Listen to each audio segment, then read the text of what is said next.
नमस्कार मित्रों, आपका स्वागत है बुद्ध ज्ञान इन हिंदी चैनल पर, जहां हम जीवन को भीतर से समझने की यात्रा पर निकलते हैं।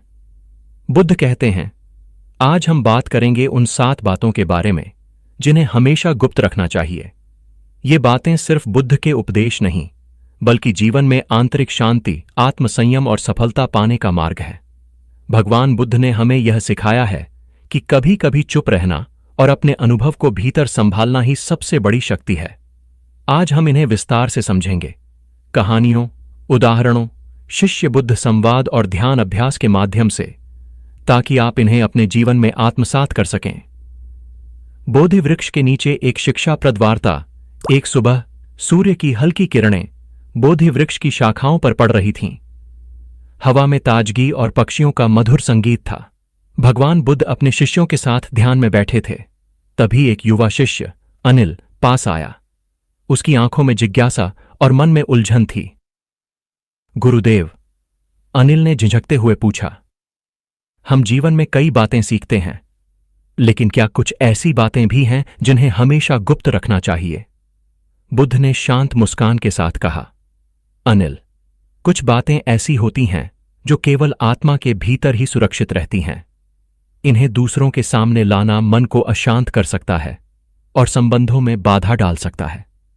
आज मैं तुम्हें 7 ऐसी बातें बताऊंगा जिन्हें हमेशा गुप्त रखना चाहिए।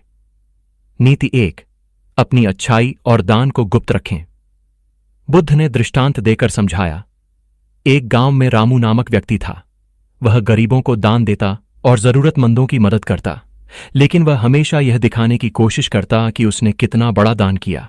लोग धीरे धीरे उससे दूर होने लगे, क्योंकि वे समझ गए कि उसके कर्मों का उद्देश्य केवल दिखावा था। शिष्य संवाद। अनिल ने पूछा, गुरुदेव, क्या मतलब है कि अच्छाई को छुपाना चाहिए? बुद्ध ने उत्तर दिया, नहीं अनिल, अच्छाई करना बंद मत करो, पर दिखावा मत करो। जब तुम बिना किसी अपेक्षा के कर्म करोगे तो तुम्हारी आत्मा शुद्ध और आनंदित होगी। यही सच्चा पुण्य है। जीवन की सीख। अच्छाई और दान का उद्देश्य दिखावा नहीं, बल्कि आत्मा की शांति और समाज की भलाई होना चाहिए। नीति 2, अपनी व्यक्तिगत समस्याओं को गुप्त रखें। बुद्ध ने कहा, अपनी समस्याओं को हमेशा दूसरों के सामने लाना मन को और अधिक अशांत करता है। उदाहरण, सुमित्रा नामक महिला हमेशा अपने पारिवारिक झगड़ों और कठिनाइयों के बारे में पड़ोसियों से बात करती रहती थी।